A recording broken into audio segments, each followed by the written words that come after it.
And then I got a call from a family member and they basically said to me, hey, so this is a really big move that you're making, and I just think that maybe, just maybe, you might need to get a little bit of mental health help.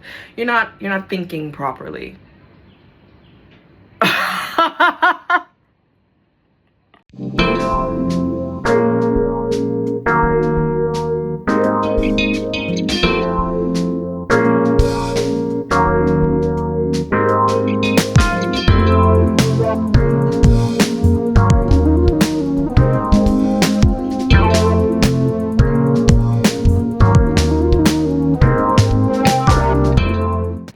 Now, if you have come here from an interview, if you have come here from TikTok or Instagram, you know a tiny bit of my story, but to be honest, I gotta be somewhere here where I can do a longer form video to give you more information about what in the frick happened that landed me here, and like what it's been like, honestly, because there's not enough time to tell you everything.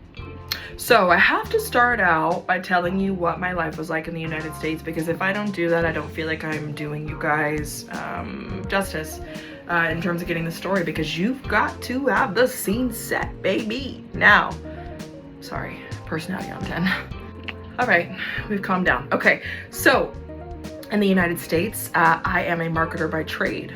So I have worked in a variety of industries, and typically with marketing, it goes many different ways. You end up being the jack of all trades, baby. So lead generation, lead nurture, content creation, both long form and short form, written, verbal, right? It really depends on the role. But my point in mentioning that is I was working. I was freaking working. I was working all the time.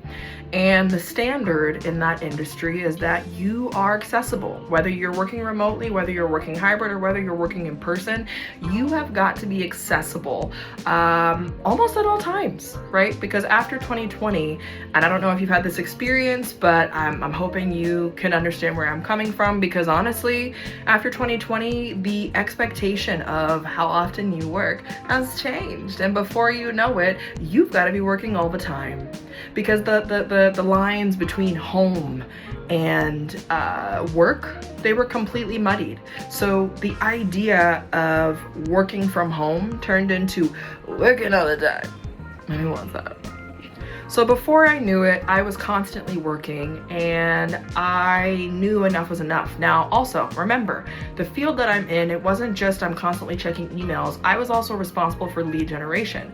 Lead generation typically relied a lot on, for me and the industries I was in, sporting events, right? Managing a team at those events, and then, managing the amount of leads that are coming in, what we do with those. And so I was working on the weekends too. Best believe, weekends, early in the morning, 6 a.m. bright and early, 7 a.m. bright and early, making sure that those things were taken care of, so that during the week, when we're looking through these leads and figuring out who to contact and trying to nurture the interest in whatever product or industry I was working in, then you're just back in the grind Monday through Friday with all the stuff you got on Saturday.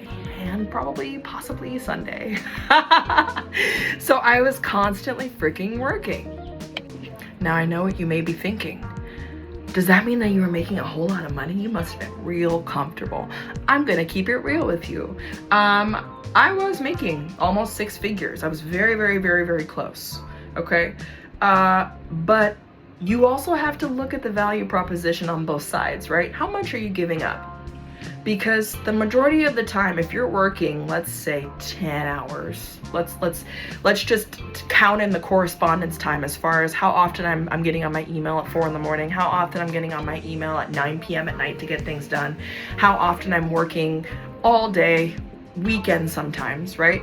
If we're really putting all of that together, the trade-off is crazy. Like, think about it. If you are an hourly worker, okay? If you were to divide that out by how many hours you're actually working, it's not great, okay? So these high salaries and things, yes, they look great. And I'm not sitting here saying that, making American currency isn't a good thing. Absolutely, yes. It is. However, I'm gonna tell you, it comes with a trade-off. Everything comes with trade-offs. That is one of the cons that you will find. Now, here's another thing. Remember, the cost of living in America is not cheap, okay? It's not. It's just not. Let's just call it what it is. It's not cheap. So your dollar doesn't go very far. So regardless of what you make, okay, at the end of the day, affording your life on that one job, despite the fact that it takes up the majority of your time, yeah, that's hard. So I was overworked in America, constantly working, but still finding that, hey, look, I'd love to do some extra side hustles to do other things, right? Because I was living in a state that's quite expensive. And I don't know if I've said it already, so I apologize, but I lived in the state of Colorado. Colorado is not cheap, babe. It's not. And I'm originally from the Midwest, and that's way cheaper. So when I go to a place that I absolutely love, right, it's beautiful there, it is more expensive, inherently so. So it's not just Colorado, though. I do want to make that clear. It's all over the United States that wages, right, are being outpaced by inflation. And there's not really many adjustments being made. So the ability to afford your life, despite the fact that you're working all the time, garbage, okay? Outside of being overworked and not being able to outpace inflation and other costs, which it's just continuing to get more and more expensive at this point in the United States, but I digress. Outside of all of that, I also was looking at the healthcare system, because that is something that varies widely across, across the world. And I have been looking for years into the healthcare systems of other countries because I have a chronic illness. I have to kind of remain abreast of the information, right? So doing so, I already knew I was at a disadvantage when it comes to, the healthcare system there. I knew that it was reactive. I knew that, with unfortunately with the ailment that I have, I did my best to not go the pharmaceutical route. I went the herbal route, and I'm still going that route. And that is because, honestly, the healthcare, and I'm gonna call it sick care because that's what I feel it is, the sick care there, it's like the name, it's reactive. And so before you know it, it's easy to get sick, right? And I'm not saying that some of this phenomena doesn't happen all over the world, but I have to say it, right? Not only are the medications a band-aid because they're not getting at the root cause of whatever it is that's making you sick, but the food. We have probably all seen, I hope you've seen, the articles talking about what's in the food in the United States. What's actually food, right? Is food just something that's edible with chemicals, or is food something that's actually nourishing your body? Is it achieving a specific result, right? It's the latter. Or at least it should be. So between the pharmaceuticals, the food, even just the environments, like, I'll be honest, in the United States, I was super depressed. I was unhappy. It was like I lived for work, and not to mention the fact that, right, like, it's just really hard to stay healthy mentally, physically, and otherwise, right? Because you're shelling out all of this money. And you are working all these hours, but you're not seeing it add up to what you're getting from the equation, what you've been told you're gonna get as part of the American dream, which is changing. And I think we all are at that point. So with all that being said, I knew there was a better way. And when 2020 happened, I knew, in looking at how the world was, and looking at how many people were losing their jobs, and looking at how many people were struggling financially, and looking at how one job could completely put someone on the street if they miss even just one paycheck, right? Because they've got that one job, that one stream of income. Everything changes. It's in a blink of an eye. Done, right?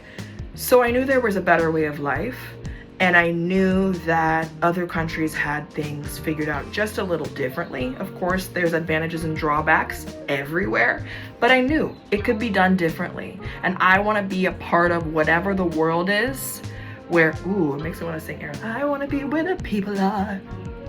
Not that. ADHD, so sorry. I knew there had to be a better way. And I wanted to be a part of whatever that better way was and help people get to it. And to be honest, all of these things put together, that is why I'm doing what I'm doing, and you're seeing me right now. Because if I can help somebody else get out of feeling the way that I did, on top of what was happening, what was happening from a tolerance standpoint. I talked about this a little bit, and I'm really careful about how I talk about it, but I'm just call it what it is. When you are someone who is a triple minority, people look at you differently, okay? People look at you differently, not knowing anything about you, just when you walk into a room, and you can feel it. There's sometimes tension. It really depends on where you are, but let me tell you what, you can feel it. It is quite palpable. But I just, all of it put together, I couldn't take it anymore. And I knew that when I got myself to a different place, I would be sitting right here to help you, or whoever I can affect. Because at this point, the way that we do better is we know better. And if we know better, we obviously can do better, but we can't do it unless we know better. So I'm here to give you the information so we all can know better. Because at the end of the day, we can all live a better life. But it takes that knowledge, it takes that comfort, it takes that trust, and it takes that belief, the belief that you can. All right, my TED Talk is done, so sorry, that was quite motivational. But let me tell you this, all of the reasons why I did what I did brought me here, and I don't think I would have made any different decisions, because I can't even tell you how happy I am and how proud I am of the person that I am now, despite the fact that this has been one of the most challenging journeys of my life. It has been one of the most freaking rewarding, and I stand on that. I stand on that. And I think that that can be one of the most beautiful journeys you ever go on as a person. So when people think like, oh, she's gone crazy, maybe she needs a little mental health help because she decided to pack up everything and just go. Listen, I may have had the car. I may have had, you know, the house in the suburbs. I may have had all of the things that look, I'm saying that for a reason, that look like you've got it all. But I'm gonna be 100% real with you. The majority of people who look like they have it all, anywhere, but especially over there in America, there are people with giant houses with nothing in it, trying to keep up with the Joneses and perpetrate, okay? There are people who look like they have it all, but on the inside, they're so incredibly empty. I've seen it. I don't want to be it. So I decided at the ripe age of over 30, I decided it's time. And I'm here to help you figure out if it's time for you too. So this video has gotten a little bit long. I am so freaking happy and excited to introduce you to this channel and to honestly just treat this as a time where we can sit and have a chat. So pull up a chair. I will see you on a regular basis, probably weekly if not more. And I'm so excited to go on this journey and take you with me in the hopes that one day you will embark on your own.